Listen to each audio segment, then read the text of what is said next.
আসসালামু আলাইকুম সুপ্রিয় দর্শক, সবাই কেমন আছেন? আজকে আপনাদের জন্য নিয়ে আসলাম দারুণ মজাদার একটা রেসিপি। খাসির মাথা দিয়ে মুগ ডাল দিয়ে রান্না করব।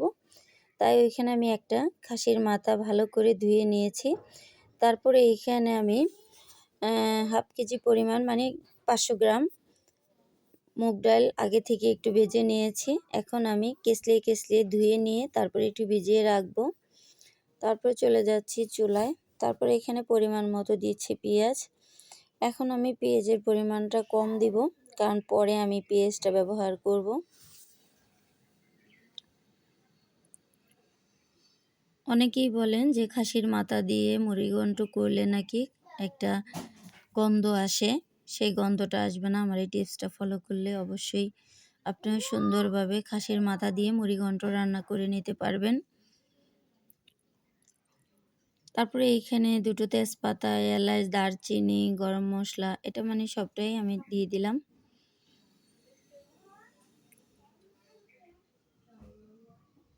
তারপরে এখানে 2 টেবিল চামচ আদা ও রসুন বাটা আমি ফ্রিজে রেখেছিলাম, সেটাই দিয়ে দিলাম। তাই এখানে 2 টেবিল চামচ আদা ও রসুন বাটা দিয়েছি। 2 টেবিল চামচের চেয়ে একটু বেশি হবে, কারণ খাসির মাংসেতে সব সময় একটু মশলার পরিমাণটা বেশি দিতে হয়। আর যেহেতু ডাল দিয়ে রান্না করব, এজন্য একটু মশলা কম দিলেও কোনো সমস্যা নেই। তারপরে এখানে স্বাদ অনুযায়ী নিলাম লবণ। তারপরে এখানে 1.5 চা চামচ নিয়েছি হলুদের গুঁড়া, 1 চিমটি নিয়েছি মানে হাফ চা চামচেরও কম নিয়েছি মরিচের গুঁড়া, কারণ ডালে আমি আজকে কাঁচা মরিচটা ব্যবহার করব বেশি, এজন্যই শুকনো মরিচের গুঁড়াটা কম দিলাম। আপনারা আপনাদের টেস্ট অনুযায়ী নিয়ে নেবেন। তারপরে এখানে নিচ্ছি আমি যে মশলাটা বানিয়ে নিয়েছিলাম, আমার চ্যানেলে দেওয়া আছে, চাইলে সেই মশলাটা আপনারা দেখে নিতে পারেন। এখানে সব কিছু দিয়েই মশলাটা বানানো। সেই মশলাটা দিয়েছি। তারপরে ধুয়ে রাখা মাংসগুলো দিয়ে ভালো করে কষিয়ে নিচ্ছি।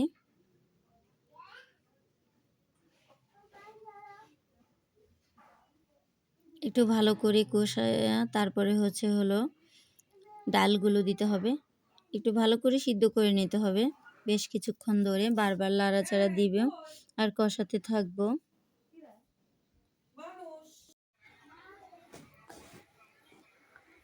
সবসময় মাথা দিয়ে যদি আমরা ডাল রান্না করি, মাংসটা যত সুন্দরভাবে কষিয়ে একদম সিদ্ধ করে নেই, তারপরে কিন্তু ডালটা খেতে ভালো লাগে। তারপরে এখানে আমি টমেটো কেটে দিয়ে দিলাম একটা।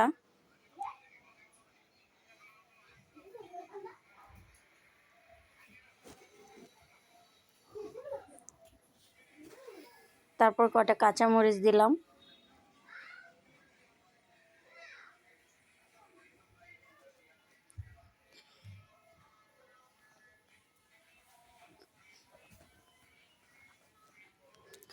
তারপর ধুয়ে রাখা ডালগুলো দিয়ে দিচ্ছি।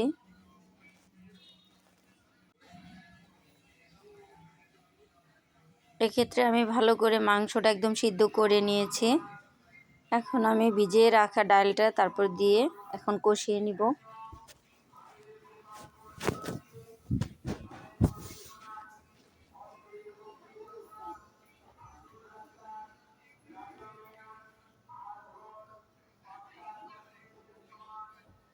মোটামুটি বারবার এরকম ডেকে দিব আর লাড়া দিব। এখানে কষানোটা একটু বেশি করে কষিয়ে নেবেন।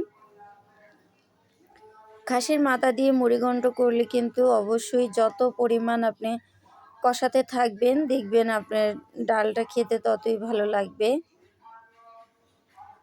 তারপরে আমি পরিমাণ মতো পানি দিয়ে দিলাম, কারণ ডাল তো বেশি, এটা তো পাতলা হবে না, একটু ঘন ঘন হবে, এজন্য সেই আকারেই আমি পানিটা দিয়েছি। আমি এখানে গরম পানিটা ব্যবহার করলাম।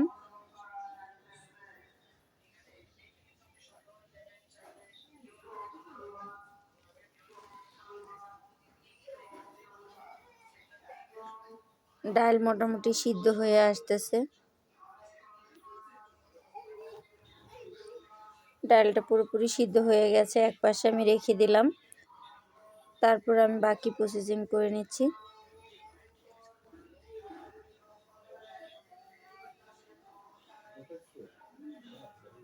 এখানে আমি বেশ কিছুটা তেল দিয়েছি, কারণ প্রথম কিন্তু আমি তেলের পরিমাণটা কমিয়ে দিয়েছিলাম, এজন্য আমি এখন তেলের পরিমাণটা একটু বাড়িয়ে দিলাম।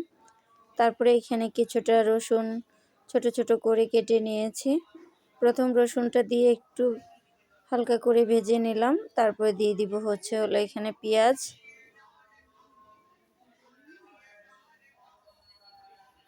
পেঁয়াজটা পরে দেওয়ার কারণ হচ্ছে, না হলে রসুনটা ভালো মতো হতে চায় না পেঁয়াজের সাথে।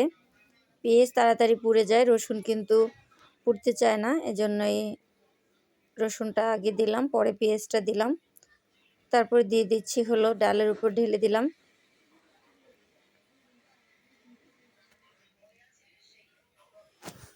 এই রান্নাটা একবার হলো করে দেখবেন, আপনার মুখে লেগে থাকবে। আমার এই সুন্দর সুন্দর রেসিপি পেতে আমার চ্যানেলটাকে সাবস্ক্রাইব করে রাখবেন। যখনই আমি পরবর্তী কোনো ভিডিও আপলোড দিব সবার আগে আপনি পেয়ে যাবেন। তারপরে কিছুটা ধনেপাতা কুচিয়ে দিলাম। মাশাআল্লাহ, এত মজা হয়েছে খাবারটা, একবার না রান্না করলে বুঝতে পারবেন না। অবশ্যই একবার চেষ্টা করবেন রান্না করে নেওয়ার জন্য। দেখুন কত সুন্দর হয়েছে।